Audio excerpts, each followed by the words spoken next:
Permission দিল তোকে এলাকায় ঢোকার? ভাই আমি নতুন এলাকায়। ভাই নিচে নাম। ভাই আমি নতুন এলাকায়। তুই গাড়ি নে ভাই। হ্যাঁ নামছি। আচ্ছা কত কথা গাড়ি কাটছে নাম কেন? আমার কোনো গলতি নাই, আমি নতুন। কার পারমিশন এখানে ঢুকি তুই? তুই জানিস এলাকায় ঢুকতে হলে ভাই জানে পারমিশন লাগে? ভাই আমি এলাকায় নতুন, আমি কিছু জানি না। আমার পার্টি আছে, আসবে, কথা বলছি, যা বলার ওদেরকে বলবেন, ঠিক আছে? জানিস না মানে? জানিস না তাদের পারমিশন লাগবে এলাকায় গাড়ি ঢুকাতে? জানিস নাকি? জানতে হবে যেটা গাড়ি ঢুকাতে হবে এলাকায়, বুঝলি? ভাই আমি এই গাড়িটা ফার্স্ট ট্রিপে নিয়ে এসেছি, ঠিক আছে? এই জায়গাটা ভাইয়ের পারমিশন লাগে তো আমার জানা ছিল না।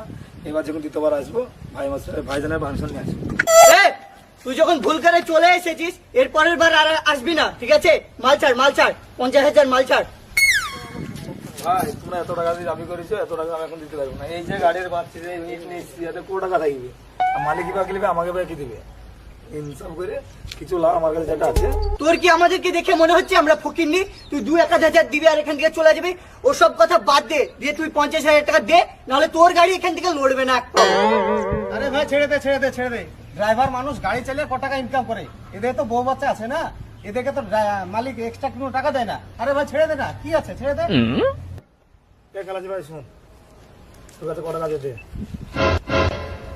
উস্তাদ বেশি টাকা তো নাই, তা ভাড়াও পেলাম না, তা এটা তুমি লাও।